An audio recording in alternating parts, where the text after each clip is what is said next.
అధికారం పలుకుబడి ఉంటే చాలు దోచుకోవడానికి దోచుకోవడానికి ముఖ్యంగా లైసెన్స్ వదిలినట్లేనట్టు. మరి ముఖ్యంగా మనం చూసుకుంటే సమాజంలో జరుగుతున్న నగ్న సత్యం కంతరు బట్టలు వేసుకుని పెద్ద మనిషిలా తెర ముందు తిరిగే వ్యక్తి తెర వెనుక అక్రమ అరాచకాలకు పాల్పడుతుంటారు. అది ముఖ్యంగా అది నీకు ఇది కాదు అంటూ కూడా పేదల ఆస్తిని ప్రభుత్వ భూములను కూడా గండి కొడుతుంటారు ఈ గద్దర్ పట్టల నేతలు. ముఖ్యంగా అక్రమార్కులకు అధికారులు అండ ఉంటే చాలు అంటున్నారు కొంతమంది. ప్రభుత్వ దండ ఉంటే చాలు. మరి వీరిని ఆపేదెవరు అంటూ కూడా చాలా మంది అంటూ ఉంటారు. ఇప్పుడు అదే జాబితాలో ఇది జరుగుతుంది. ఇక ఇది ఎక్కడో కాదు, నెల్లూరు జిల్లా కావలి నియోజకవర్గంలో అక్రమార్కులు రెచ్చిపోతున్నారని చెప్పాలి. రాజకీయ నాయకులే దోపిడీదారుల అవతారం ఎత్తి కంటికి కనబడిన స్థలాన్నంతటినీ దోచుకుంటున్నారు.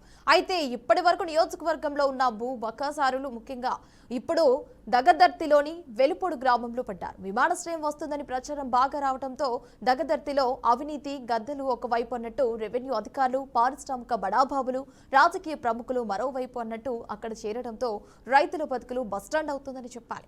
దగదర్తి మండలం వెలుపొడు గ్రామంలో సర్వే నంబర్ 11లో సుమారుగా 700 ఎకరాల భూమి పశువుల మేతగా ప్రభుత్వ భూమి ఉంది. ఇందులో వెలిపోడ మప్పుకుంటపాలెంకు చెందిన నాయకులు నిరుపేదలకు చెందవలసిన భూమిని వాళ్ళ బంధువుల పేర్ల మీద పట్టాలు పుట్టించి ఆ భూమిని వాడుకుంటున్నారని కూడా స్థానికులు ఆరోపిస్తున్నారు. అధికార పార్టీలో ఉంటూ కొండ గుట్ట అని తేడా లేకుండా కొట్టిపిండి చేస్తున్నారు, మండిపడుతున్నారు. ముఖ్యంగా ఎక్కడ చూసినా ప్రభుత్వ భూములు, గ్రావెల్, సిలికా, క్వార్ట్జ్ మైన్స్ కనిపిస్తే చాలు గద్దర్లా ఎత్తుకుపోతున్నారు. ఇప్పటికే నెల్లూరు జిల్లాలో సర్వే నెంబర్ 11లో ఉన్న 700 ఎకరాల విస్తీర్ణంలోని చెరువు, పశువుల మేతకు సంబంధించిన భూములపై కూడా అధికార పార్టీ నాయకులు కన్నేశారు. దీంతో అక్కడ ఉన్న స్థానిక నాయకులు 200 ఎకరాల భూమిని అయితే ఆక్రమించుకున్నట్టు తెలుస్తోంది. మిగిలిన భూమిపై ప్రస్తుతం స్థానిక టీడీపీ నాయకులు, రెవెన్యూ అధికారులు కన్నేసి కొన్ని వందల ఎకరాలకు పట్టాలు సృష్టించారు. అందులో స్థానికులకి ముఖ్యంగా కాకస్థానికేతరులకు కూడా పట్టాదారు పాసు పుస్తకాలు కూడా ఉండటం కోసం మెరిపే. ఇదంతా చూస్తున్న స్థానికులు చంద్రబాబు ప్రభుత్వంపై దుమ్మెత్తి పోస్తున్నారు. గత ప్రభుత్వంతో పోలిస్తే కూటమి ప్రభుత్వంలో అరాచకాలు రోజురోజుకి పెరిగిపోతున్నాయని బహిరంగంగానే చెబుతున్నారు. రెవెన్యూ, పోలీస్ కార్పొరేషన్ అధికారులను తమ గుప్పెట్లో ఉంచుకొని అడ్డగోలుగా అక్రమాలకైతే పాల్పడుతున్నారు. నిజానికి రెవెన్యూ శాఖ పూర్తిగా అధికార కనుసన్నలలో నడుస్తుండటంతో ఎలాంటి సందేహం లేదని కూడా ఆరోపిస్తున్నారు. అయితే ఈ మధ్య కాలంలో సర్వే నెంబర్ 11లో ఉన్న కొన్ని ఎకరాలనైతే ప్రజలు వచ్చారు. కానీ ఇందులో చాలా బినామీ పేర్లను కూడా వాడుకొని కొందరు ఎక్కువ భూమిని పొందారు. ఇంకా పంచవలసిన భూమిని పంచకుండా ఆపి ప్రజలకు అందవలసిన భూమిని లోకల్ నాయకులు అందరూ కలిసి ఆక్రమణలకు పాల్పడుతున్నారు. దీని మీద మండల స్థాయి అధికారులకు ఎన్నిసార్లు విన్నవించుకున్నా పట్టించుకున్నా దాఖలైతే లేవని బాధితులు ఆరోపిస్తున్నారు.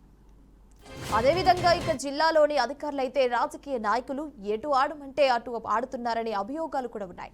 అధికారి తహసీల్దార్ అయితే 124 సర్వే నెంబర్లో మరుగులు భూమి ఉన్నా కూడా ప్రజలకు లేదని చెప్తూ అధిక మొత్తంలో ముడుపులు తీసుకొని ఈ మధ్యకాలంలో కొంతమందికి పట్టాలు ఇచ్చినట్లు కూడా స్థానికులు ఆరోపిస్తున్నారు. అయితే స్థానికంగా ఉన్న కొంతమంది యువకులు తమకు ఆడుకునేందుకు ప్లే గ్రౌండ్ కావాలని అడిగినా కూడా దానికి స్పందించకుండా ఎకరాల కొలది భూమిని అక్రమార్కులైతే దారదత్తం చేస్తున్నారని తప్ప స్థానిక యువతను పట్టించుకోవడం లేదని వాపోతున్నారు.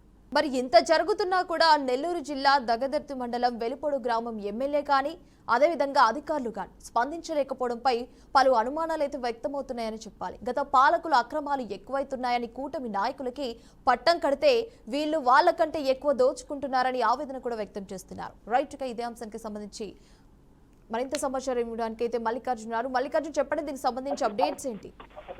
గుడ్ ఆఫ్టర్నూన్ వర్ష. నెల్లూరు జిల్లా కావలి దగదర్తి మండలం వెలుపోడు గ్రామం సర్వే నంబర్ 120, 124, 380 ప్రభుత్వ భూమి ఉంది. అయితే మొత్తం 700 ఎకరాల దాకా ఉంది. గత వైసీపీ ప్రభుత్వంలో 200 ఎకరాలు మామూలుగా పనిచేశారు. అయితే గత వైసీపీ ప్రభుత్వంలో 200 ఎకరాల భూమిని పంచినా అది పేద రైతులకు మటుకు చెందలేదు. ఆ భూములపై కొంతమంది కబ్జాదారులు కన్నేశారు. అయితే ఇప్పుడు ప్రస్తుతం ఉన్న కూటమి ప్రభుత్వము మిగతా భూములపై కన్నేశారు. అయితే కూటమి నాయకులు కన్ను పడితే చాలు, అది కార్పొరేషన్ స్థలం అవచ్చు, అది ఇరిగేషన్ స్థలం అవచ్చు, అయితే పశు మేతకు సంబంధించిన పొలమైనా సరే దాని మీద కన్నేస్తున్నారు.